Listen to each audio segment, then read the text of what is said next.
Assalomu alaykum, hurmatli tomoshabin, kanalimizga xush kelibsiz. Kanalda yangi bo'lsangiz obuna bo'lishni va like tugmachasini bosib qo'yishni unutmang. Diqqat qiling, bizda tezkor xabar.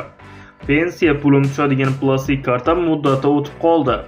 Endi pensiyamni qanday olaman va shu haqda batafsil. Agar pensionerning bank plastik kartasi muddati tugagan bo'lsa, yangi plastik kartasini olish uchun ariza bilan tijorat banklari filiallariga yoki bank mobil ilovalar orqali onlayn shaklda murojaat qilishi mumkin.